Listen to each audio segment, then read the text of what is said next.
ಸ್ನೇಹಿತರೆ, ಮೀಡಿಯಾ ಮಾಸ್ಟರ್ಸ್ಗೆ ಸ್ವಾಗತ ಸುಸ್ವಾಗತ. ಗೆಳೆಯರೆ, ಪಶ್ಚಿಮ ಬಂಗಾಳದ ಇತ್ತೀಚಿನ ಬೆಳವಣಿಗೆಗಳು, ಅಲ್ಲಿ ಹೆಚ್ಚಾಗ್ತಾ ಇರುವ ಅಪರಾಧ ಪ್ರಕರಣಗಳು, ಹದಗೆಟ್ಟ ಕಾನೂನು ಸುವ್ಯವಸ್ಥೆ, ಗಡಿಯಾಚೆಗಿಂದ ನುಸುಳಿ ಬರ್ತಾ ಇರುವ ಅಕ್ರಮ ವಲಸಿಗರು, ಬಾಂಗ್ಲಾ ಹಾಗೂ ರೋಹಿಂಗ್ಯಾ ನುಸುಳುಕೋರರು, ಇವೆಲ್ಲವುಗಳ ನಡುವೆ ಅಲ್ಲಿನ ಅಭಿವೃದ್ಧಿಯ ತಾರತಮ್ಯದಿಂದ ಉಂಟಾದ ಅಸಮಾಧಾನ, ಇದೆಲ್ಲ ಸೇರಿ ಪಶ್ಚಿಮ ಬಂಗಾಳದಲ್ಲಿ ಪ್ರತ್ಯೇಕ ರಾಜ್ಯದ ಕೂಗು ಹೆಚ್ಚಾಗೋ ಹಾಗೆ ಮಾಡ್ತಾ ಇದೆಯಾ? ಪಶ್ಚಿಮ ಬಂಗಾಳದ ಸೂಕ್ಷ್ಮ ಗಡಿ ಪ್ರದೇಶಗಳನ್ನು ಕಾಪಾಡಿಕೊಳ್ಳೋ ಸಲುವಾಗಿ ಆ ರಾಜ್ಯವನ್ನ 2 ರಾಜ್ಯಗಳಾಗಿ ವಿಂಗಡಿಸಲೇಬೇಕಾಗತ್ತಾ? ಈಗಾಗಲೇ ಅಲ್ಲಿ ಶುರುವಾಗಿರುವ ವಂಗಭಂಗದ ಕೂಗೇನು? ಬಂಗಾಳದ ನಿಜವಾದ ಸಮಸ್ಯೆ ಏನು? ಬನ್ನಿ ನೋಡೋಣ.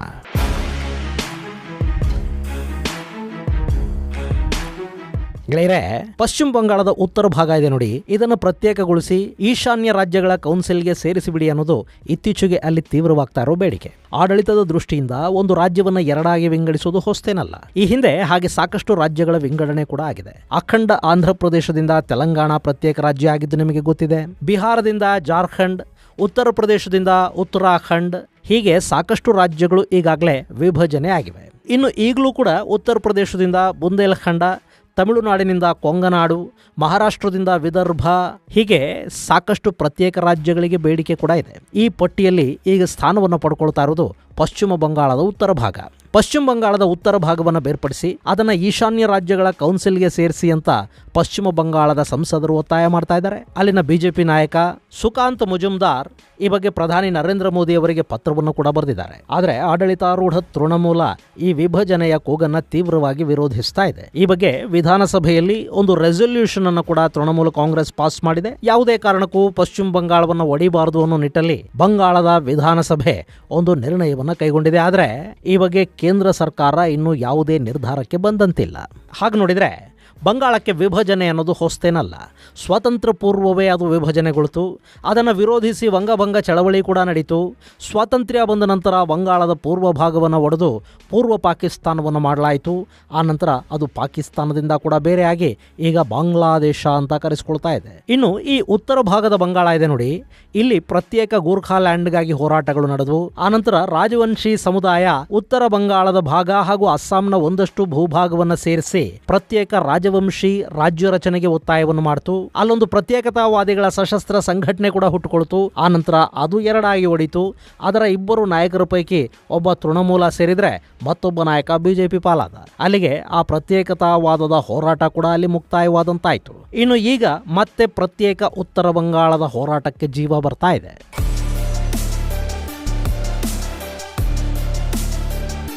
ಗೆಳೆಯರೆ, ಬಂಗಾಳದ ಬಗ್ಗೆ ನಿಮಗೆ ಗೊತ್ತಿದೆ. ಇದು ಬಾಂಗ್ಲಾದೇಶ, ಭೂತಾನ್ ಹಾಗೂ ನೇಪಾಳಗಳ ಜೊತೆ ಗಡಿಯನ್ನು ಹಂಚಿಕೊಳ್ಳುತ್ತೆ. ಇನ್ನು ಉತ್ತರ ಬಂಗಾಳ ಅಂದ್ರೆ ನೀವು ಇಲ್ಲಿ ಮ್ಯಾಪಲ್ಲಿ ನೋಡ್ತಾ ಇದ್ದೀರಲ್ಲ, ಈ ಪ್ರದೇಶ ಈಶಾನ್ಯ ರಾಜ್ಯಗಳಿಗೆ ಭಾರತದ ಇನ್ನಿತರ ರಾಜ್ಯಗಳ ಜೊತೆ ಸಂಪರ್ಕವನ್ನ ಕಲ್ಪಿಸುವ ಆಯಕಟ್ಟಿನ ಜಾಗ ಇರೋದಿಲ್ಲ. ಇದನ್ನ ಸಿಲಿಗುರಿ ಕಾರಿಡಾರ್ ಅಂತ ಕರೀತಾರೆ. ಹಾಗೆ ಇದನ್ನ ಭಾರತದ ಚಿಕನ್ ನೆಕ್ ಅಂತ ಕೂಡ ಗುರುತಿಸಲಾಗುತ್ತೆ. ಈ ಚಿಕನ್ ನೆಕ್ ಅಂತ ಇಲ್ಲಿ ನೀವು ನೋಡ್ತಾ ಇದ್ದೀರಲ್ಲ, ಇದು 22 ಕಿಲೋಮೀಟರ್ ಅಗಲ ಮತ್ತು 60 ಕಿಲೋಮೀಟರ್ಗಳಷ್ಟು ಉದ್ದ ಇದೆ. ಈ ಚಿಕನ್ ನೆಕ್ ಪ್ರದೇಶದಲ್ಲಿ ಡಾರ್ಜಿಲಿಂಗ್ ಕೂಡ ಬರುತ್ತೆ. ಡಾರ್ಜಿಲಿಂಗ್ ಜಿಲ್ಲೆಯ ಒಂದು ಭಾಗದಲ್ಲಿ ಭೂತಾನ್ ಹಾಗೂ ಬಿಹಾರಗಳಿದ್ರೆ ಮತ್ತೊಂದು ಭಾಗದಲ್ಲಿ ಸಿಕ್ಕಿಂ ಇದೆ. ಹಾಗೇನೆ ಮಗದೊಂದು ಕಡೆ ಪಶ್ಚಿಮ ಬಂಗಾಳದ ಜಲ್ಪಾಯ್ಗುರಿ ಇದೆ. ಇಲ್ಲಿ ಬಾಂಗ್ಲಾದೇಶದ ಜೊತೆ ಗಡಿಯನ್ನ ಡಾರ್ಜಿಲಿಂಗ್ ಹಂಚಿಕೊಳ್ಳುತ್ತೆ. ಇನ್ನು ಇಲ್ಲಿಂದ ಕೆಲವು ಕಿಲೋಮೀಟರ್ಗಳ ದೂರದಲ್ಲಿ ಚೈನಾದ ಬಾರ್ಡರ್ ಕೂಡ ಇದೆ. ಹೀಗಾಗಿನೇ ಈ ಡಾರ್ಜಿಲಿಂಗ್ ಇರೋ ಚಿಕನ್ ನೆಕ್ ಭಾರತಕ್ಕೆ ರಕ್ಷಣಾತ್ಮಕವಾಗಿ ತುಂಬಾನೇ ಮುಖ್ಯ ಅನ್ನಿಸ್ಕೊಳ್ಳುತ್ತೆ. ಈ ಭಾಗದಿಂದಲೇ ಅಸ್ಸಾಂ ಸೇರಿದ ಹಾಗೆ ಈಶಾನ್ಯ ರಾಜ್ಯಗಳು ಭಾರತದ ಇನ್ನಿತರ ರಾಜ್ಯಗಳೊಂದಿಗೆ ಸಂಪರ್ಕವನ್ನ ಸಾಧಿಸುತ್ತವೆ. ಇಂಥ ಆಯಕಟ್ಟಿನ ಜಾಗಗಳನ್ನು ಒಳಗೊಂಡಿರೋ ಪ್ರಾಂತಾನೇ ಉತ್ತರ ಬಂಗಾಳ. ಈ ಉತ್ತರ ಬಂಗಾಳದಲ್ಲಿ 2 ಡಿವಿಷನ್ಗಳಿವೆ. ಜಲ್ಪಾಯ್ಗುರಿ ಡಿವಿಷನ್ ನಲ್ಲಿ ಡಾರ್ಜಿಲಿಂಗ್, ಕಾಲಿಂಪಾಂಗ್, ಜಲ್ಪಾಯ್ಗುರಿ, ಅಲಿಪುರ್ ದೌರಾ, ಕೂಚ್ ಬಿಹಾರ್ ಜಿಲ್ಲೆಗಳು ಬರುತ್ತವೆ. ಹಾಗೆ ಮಾಲ್ಡಾ ಡಿವಿಷನ್ ನಲ್ಲಿ ನಾರ್ತ್ ದಿನಾಜ್ಪುರ್, ಮಾಲ್ಡಾ ಮತ್ತು ಸೌತ್ ದಿನಾಜ್ಪುರ್ ಜಿಲ್ಲೆಗಳ ಒಂದಷ್ಟು ಭಾಗಗಳು ಸೇರ್ಕೊಳ್ಳುತ್ತವೆ. ಇದಿಷ್ಟು ಸೇರಿ ಉತ್ತರ ಬಂಗಾಳ ಅನ್ನೋ ಪ್ರದೇಶವನ್ನ ಹುಟ್ಟುಹಾಕಿ ಅನ್ನೋದು ಈಗ ಎದ್ದಿರುವ ಕೂಗು. ಇನ್ನು ಈ ಉತ್ತರ ಬಂಗಾಳದ ಕೂಗಿದೆಯಲ್ಲ, ಇದು ಇವತ್ತು ನಿನ್ನೆಯದ್ದಲ್ಲ. ಸ್ವಾತಂತ್ರ್ಯ ಬಂದ ದಿನದಿಂದಲೂ ಈ ಕೂಗು ಕೇಳಿ ಬರ್ತಲೇ ಇದೆ. ಇನ್ನು ಉತ್ತರ ಬಂಗಾಳದ ಜಿಲ್ಲೆಗಳಿಗೂ ದಕ್ಷಿಣ ಬಂಗಾಳದ ಜಿಲ್ಲೆಗಳಿಗೂ ಸಾಕಷ್ಟು ವ್ಯತ್ಯಾಸ ಕೂಡ ಇದೆ. ಈ 2 ಕಡೆ ವಾಸ ಮಾಡೋ ಜನ ಬೇರೆ ಬೇರೆ. ಉತ್ತರ ಬಂಗಾಳದಲ್ಲಿ ರಾಜವಂಶಿ ಅನ್ನೋ ಬುಡಕಟ್ಟು ಜನ ವಾಸ ಮಾಡ್ತಾರೆ. ಜೊತೆಗೆ ಟಿಬೆಟನ್, ಅಸ್ಸಾಮಿ ಬುಡಕಟ್ಟು ಜನಾಂಗ ಕೂಡ ಇಲ್ಲಿ ವಾಸ ಮಾಡುತ್ತೆ. ಸಾಂಸ್ಕೃತಿಕವಾಗಿ ಇವರು ಈಶಾನ್ಯ ರಾಜ್ಯಗಳ ಜನರ ಜೊತೆಗೆ ಬೆರೀತಾರೆ ಹೊರತು ದಕ್ಷಿಣ ಬಂಗಾಳಿಗಳ ಜೊತೆಗಲ್ಲ. ಇಲ್ಲಿ ಉತ್ತರ ಬಂಗಾಳ ಮತ್ತು ದಕ್ಷಿಣ ಬಂಗಾಳಗಳನ್ನ ಗಂಗೆ ವಿಭಜಿಸ್ತಾಳೆ. ಅದು ಅತ್ಯಂತ ಫಲವತ್ತಾದ ಭೂಪ್ರದೇಶವನ್ನು ಹೊಂದಿದೆ. ಪ್ರಾಕೃತಿಕವಾಗಿ ಕೂಡ ಸಂಪದ್ಭರಿತ ಪ್ರದೇಶ, ಸಾಕಷ್ಟು ಕಾಡಿದೆ, ಟೀ ಎಸ್ಟೇಟುಗಳಿವೆ. ಆದರೆ ಅಭಿವೃದ್ಧಿ ಅಂತ ಬಂದಾಗ ಅದು ಅತ್ಯಂತ ಹಿಂದುಳಿದ ಪ್ರದೇಶ ಅನ್ನಿಸ್ಕೊಳ್ಳುತ್ತೆ. ಈ ಭಾಗದಲ್ಲಿ ಕಾಡು ಮತ್ತು ಟೀ ಎಸ್ಟೇಟ್ಗಳ ಕಾರಣದಿಂದಲೇ ಅಲ್ಲಿ ಹೆಚ್ಚಿನ ಕಾರ್ಖಾನೆಗಳು ಬರುವುದಕ್ಕೆ ಸಾಧ್ಯ ಆಗಿಲ್ಲ. ಮೂಲಭೂತ ಸೌಕರ್ಯಗಳಿಂದ ಈ ಉತ್ತರ ಬಂಗಾಳ ವಂಚಿತವಾಗಿದೆ. ರಾಜಧಾನಿಗೆ ತುಂಬಾ ದೂರ ಇದೆ. ಇಲ್ಲಿನ ಜನಸಂಖ್ಯೆ ಕೂಡ ದಕ್ಷಿಣಕ್ಕೆ ಹೋಲಿಕೆ ಮಾಡಿದರೆ ಕಡಿಮೆನೆ. ಹೀಗಾಗಿ ಬಂಗಾಳದ ವಿಧಾನಸಭೆಯಲ್ಲಿ ಇವರ ಪ್ರಾತಿನಿಧ್ಯ ಕೂಡ ಕಡಿಮೆ. ಇದು ಇವರ ದನಿಗೆ ಬಲ ಇಲ್ಲದಂತೆ ಮಾಡ್ತಾ ಇದೆ. ಇನ್ನು ಸ್ವಾತಂತ್ರ್ಯಕ್ಕೆ ಪೂರ್ವ ಇದು ಬಂಗಾಳಕ್ಕೆ ಸೇರಿದ ಭೂಪ್ರದೇಶ ಆಗಿರಲಿಲ್ಲ. ಇದು ರಾಜಾಡಳಿತದಲ್ಲಿದ್ದ ಪ್ರದೇಶ ಆಗಿತ್ತು. ಆದರೆ ಪೂರ್ವ ಪಾಕಿಸ್ತಾನದ ಹೆಸರಲ್ಲಿ ಬಂಗಾಳವನ್ನು ವಿಭಜಿಸಿದ ನಂತರ ಈ ಭೂಭಾಗವನ್ನು ಭಾರತದ ಪಶ್ಚಿಮ ಬಂಗಾಳಕ್ಕೆ ವಿಲೀನ ಮಾಡಲಾಯಿತು. ಹೀಗಾಗಿ ಇದನ್ನು ಪ್ರತ್ಯೇಕಗೊಳಿಸಿ ಅನ್ನೋದು ಸದ್ಯಕ್ಕೆ ಕೇಳಿ ಬರ್ತಾ ಇರೋ ಬೇಡಿಕೆ. ಇನ್ನು ಇದನ್ನು ಪ್ರತ್ಯೇಕಗೊಳಿಸಿ ಈಶಾನ್ಯ ರಾಜ್ಯಗಳ ಕೂಟಕ್ಕೆ ಸೇರಿಸಿ ಅನ್ನೋದು ಬಿಜೆಪಿ ನಾಯಕ ಸುಕಾಂತ ಮಜುಮ್ದಾರ್ ಇಡ್ತಾ ಇರೋ ಬೇಡಿಕೆ. ಇಲ್ಲಿ ನಾರ್ತ್ ಈಸ್ಟ್ ಕೌನ್ಸಿಲ್ನಲ್ಲಿ ಸದ್ಯಕ್ಕೆ ಅರುಣಾಚಲ್ ಪ್ರದೇಶ, ಅಸ್ಸಾಂ, ಮಣಿಪುರ, ಮೇಘಾಲಯ, ಮಿಜೋರಾಂ, ನಾಗಾಲ್ಯಾಂಡ್, ಸಿಕ್ಕಿಂ ಹಾಗೂ ತ್ರಿಪುರಾಗಳಿವೆ. ಈ ಭಾಗದ ಅಭಿವೃದ್ಧಿಗೆ ಕೇಂದ್ರ ಸರ್ಕಾರದಿಂದ ಹೆಚ್ಚಿನ ಆರ್ಥಿಕ ಸಹಾಯ ಹಾಗೂ ಸಹಕಾರಗಳು ಸಿಗುತ್ತವೆ. ಜೊತೆಗೆ ಒಂದಷ್ಟು ವಿಶೇಷ ಸ್ಥಾನಮಾನಗಳು ಕೂಡ ನಾರ್ತ್ ಈಸ್ಟ್ ಕೌನ್ಸಿಲ್ನ ರಾಜ್ಯಗಳಿಗೆ ಸಿಗ್ತಾ ಇದೆ. ಹೀಗಾಗಿ ಆರ್ಥಿಕ ಅಭಿವೃದ್ಧಿಯನ್ನು ಗಮನದಲ್ಲಿಟ್ಟುಕೊಂಡು ನಮ್ಮನ್ನು ಬಂಗಾಳದಿಂದ ಹೊರತೆಗೆದು ಈಶಾನ್ಯ ರಾಜ್ಯಗಳ ಕೌನ್ಸಿಲ್ಗೆ ಸೇರಿಸಿ ಅಂತ ಇಲ್ಲಿನ ರಾಜಕಾರಣಿಗಳು ಮನವಿ ಮಾಡ್ತಾ ಇದ್ದಾರೆ.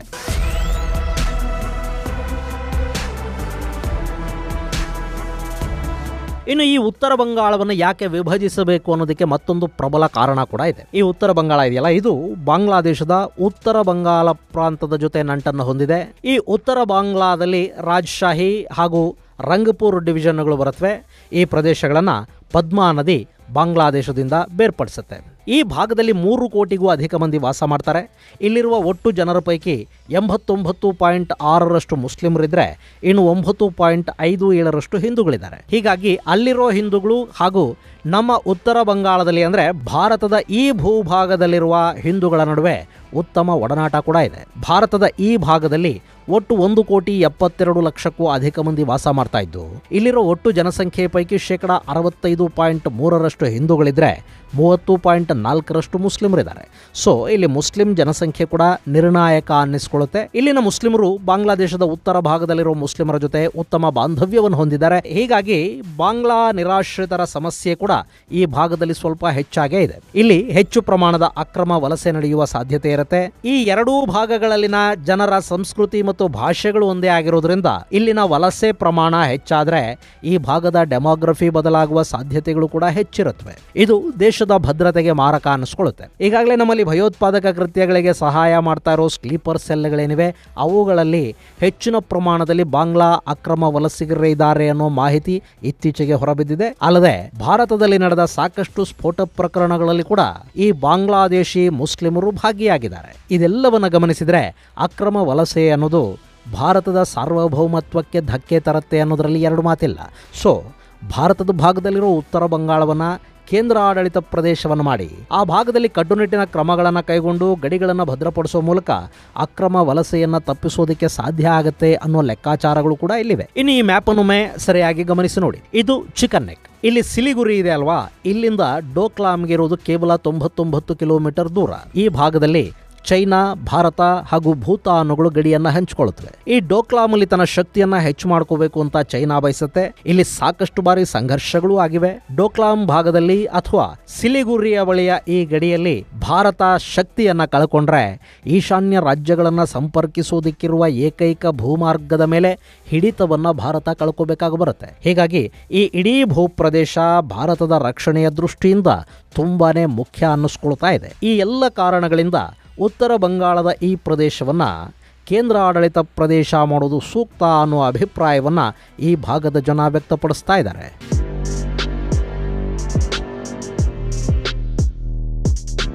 ಇನ್ನು ಇದೆಲ್ಲದರ ಹಿಂದೆ ರಾಜಕೀಯ ಇಲ್ಲ ಅಂತಲ್ಲ. ಸದ್ಯಕ್ಕೆ ಈ ಉತ್ತರ ಬಂಗಾಳ ಪ್ರದೇಶ ಇದೆ ನೋಡಿ, ಇಲ್ಲಿ ಬಿಜೆಪಿಯ ಶಕ್ತಿ ಹೆಚ್ಚಿದೆ. ಬಂಗಾಳದಲ್ಲಿ ಬಿಜೆಪಿ ಗೆದ್ದ ಒಟ್ಟು 12 ಲೋಕಸಭಾ ಸ್ಥಾನಗಳ ಪೈಕಿ ಇಲ್ಲಿಂದಲೇ 6 ಮಂದಿ ಆರಿಸಿ ಬಂದಿದ್ದಾರೆ. ಹೀಗಾಗಿ ಈ ಭಾಗದ ಅಭಿವೃದ್ಧಿಯ ಕಡೆಗೆ ಪಶ್ಚಿಮ ಬಂಗಾಳದ ಸರ್ಕಾರ ಕಾಳಜಿ ತೋರ್ತಾ ಇಲ್ಲ ಅನ್ನೋ ಆರೋಪಗಳು ಕೂಡ ಇಲ್ಲಿವೆ. ರಾಜಕೀಯ ಆರೋಪಗಳನ್ನು ಹೊರತುಪಡಿಸಿ ಕೂಡ ನಾವಿಲ್ಲಿ ಗಮನಿಸಬೇಕಾದ ಪ್ರಮುಖ ಅಂಶ ಅಂದ್ರೆ ಪಶ್ಚಿಮ ಬಂಗಾಳದಲ್ಲಿ ಈಗಾಗಲೇ ಡೆಮೋಗ್ರಫಿ ಸಾಕಷ್ಟು ಬದಲಾಗಿದೆ. ಅಲ್ಲಿರೋ 10 ಕೋಟಿಗೂ ಅಧಿಕ ಜನಸಂಖ್ಯೆ ಪೈಕಿ 70% 1.5% ಹಿಂದೂಗಳಿದ್ದಾರೆ. ಇದರಲ್ಲಿ ಕಮ್ಯುನಿಸ್ಟರನ್ನ ತೆಗೆದು ಪಕ್ಕಕ್ಕಿಟ್ರೆ ಇನ್ನೊಂದು 55% ಪ್ರಾಕ್ಟೀಸಿಂಗ್ ಹಿಂದೂಗಳು ಇಲ್ಲಿ ನಮಗೆ ಸಿಗಬಹುದು. ಹಾಗೇನೆ 27% ಮುಸ್ಲಿಮರಿದ್ದಾರೆ. ಇನ್ನುಳಿದ 3% ಇನ್ನಿತರ ಮತಗಳಿಗೆ ಸೇರಿದ ಜನ ಇದ್ದಾರೆ. ಓಲೈಕೆ ರಾಜಕಾರಣ ಅನ್ನೋದು ಈಗಾಗಲೇ ವಿಪರೀತವಾಗಿ ನಡೀತಾ ಇದೆ. ಇದು ಅಕ್ರಮ ವಲಸೆಗಳಿಗೆ ಕಾರಣ ಕೂಡ ಆಗ್ತಾ ಇದೆ. ಗಡಿಯಲ್ಲಿ ನಡೀತಿರೋ ಸ್ಮಗ್ಲಿಂಗ್ ನಂತಹ ಚಟುವಟಿಕೆಗಳಲ್ಲಿ ಹೆಚ್ಚು ಭಾಗಿಯಾಗ್ತಾ ಇರೋದು ಕೂಡ ಇವರೇನೆ. ಸೊ ಇಲ್ಲಿ ಬದಲಾಗ್ತಾ ಇರೋ ಡೆಮೋಗ್ರಫಿಯನ್ನು ತಡಿಬೇಕು ಅಂದ್ರೆ ಅಕ್ರಮ ವಲಸೆಗಳಿಗೆ ಕಡಿವಾಣ ಬೀಳಬೇಕು. ಜೊತೆಗೆ